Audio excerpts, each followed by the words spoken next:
I'm writing this because I still don't know if I'm losing my mind or if something truly followed me home that night. People think stories like this happen only in abandoned houses, forests, hospitals, places with history.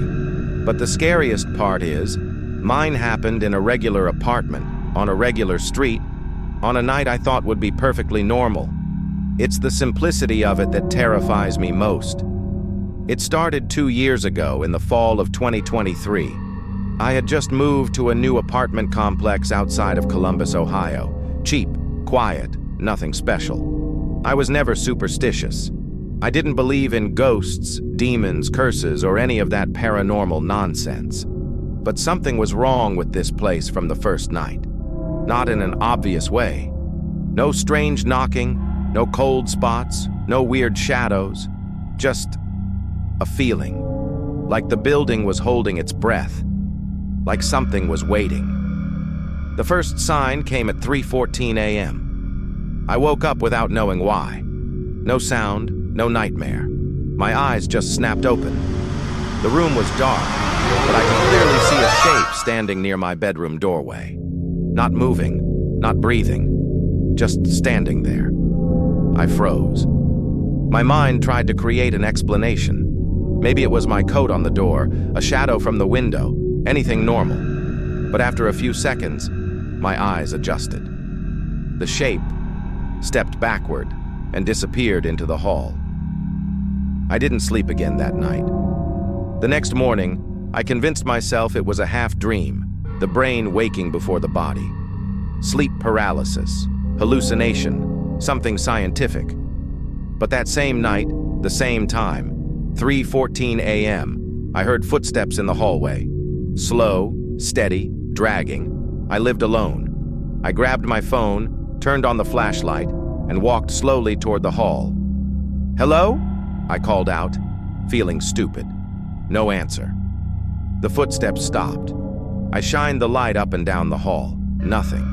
As I turned around to go back to bed, my phone flickered and, just for a fraction of a second, the screen reflected something behind me. A face, pale, smiling, too close. I spun around, nothing there, but the mirror by the coat rack was fogged, like someone had breathed on it. From that night on, I stopped sleeping normally. Every night around 3 a.m., something small happened. The bathroom light turned on by itself. The bedroom door slowly creaked open even though I always closed it fully, or the TV switched channels with the remote sitting untouched on the table. The worst part? The shape started getting bolder. One night I woke up and felt weight on my bed, like someone had sat on the edge. The mattress dipped. I could feel the springs compressing. I stayed absolutely still. Then, something touched my ankle. Not a grab. A finger. A cold, slow trace along my skin, like someone checking if I was awake. I pulled my leg up instantly and pressed my back against the wall, shaking. The weight lifted, but I didn't look. I didn't want to see it. Things escalated after I told my friend Mark about it. He laughed, said I was just tired or stressed, that moving messes with your head. He came over the next evening to prove it was all in my mind. We stayed up talking, eating pizza, relaxing. Around midnight, he fell asleep on the couch. At 3:14 a.m., the bathroom faucet turned on by itself. The sound snapped me awake. I sat up fast and looked toward the hallway. The bathroom light was flickering. The faucet was running full blast. Mark sat up too, rubbing his eyes. "Dude, did you leave that on?" Before I could answer, the light went out. Pitch black. Then footsteps came from inside the bathroom. Slow, dragging, wet footsteps. Mark whispered, "What the hell is that?" We both stared as the footsteps came toward us, then stopped halfway in the hall. Nothing moved. Nothing appeared. Then, suddenly, the temperature in the apartment dropped. Our breath became visible. And behind the couch, something knocked on the wall. 3 times. Slow. Deliberate. Mark grabbed his shoes and ran out of the apartment without even tying them. He refused to come back after that. I tried to move out too, but something wouldn't let me. Every time I packed, things went missing. Keys, wallet, important documents, all turning up later in places I knew I hadn't put them. Under the sink, in the freezer, once even inside the oven. The thing was toying with me, watching me, learning how I moved, how I spoke, how I reacted. Then I realized something horrifying. It only became active when I was alone. It wanted me isolated. One night, while brushing my teeth, I leaned over the sink, rinsed my mouth, and looked up at the mirror. My reflection didn't move. Not immediately. It waited half a second, and then copied me. I staggered back so fast I hit the wall. My reflection tilted its head, smiling faintly like it was pleased I finally noticed. I blinked hard. When I opened my eyes, everything was normal. My reflection moved in sync again. But I knew the truth. It was watching me from the other side. From that night on, every mirror in the apartment felt alive, waiting, breathing, shifting. Sometimes I'd catch my reflection looking in a slightly different direction. Sometimes its eyes were open when mine were closed.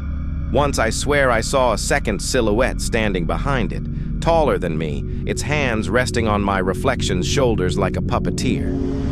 The final night is the reason I'm writing this. I had decided to leave for good, even if it meant abandoning everything I owned. I grabbed only my jacket and rushed toward the door. But as soon as I touched the handle, the lights in the entire apartment went out. All of them. The darkness was suffocating, heavy. Then something breathed directly into my ear. I ran. As I reached the hallway, every mirror I passed, bathroom, bedroom, closet, flashed with faces. Dozens of them, all staring, all smiling. But the worst was the last mirror by the door. Because in it I wasn't running. I was standing still. And something huge was behind my reflection, its hands on my shoulders again, pulling it back into the dark. I slammed the door open and didn't stop running until I reached the street.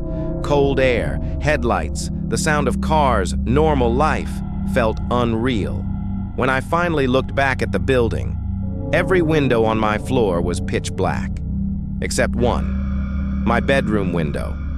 Someone was standing there, not moving, not breathing, just watching. I moved out the next morning and never returned. But mirrors don't need a house to follow you. They're everywhere. Every bathroom at work, every store, every car, every hallway, every phone screen. I avoid looking into them for too long, because I know it's still there, waiting for the moment I slip, waiting for me to trust my reflection again. And sometimes, late at night, my reflection still smiles before I do.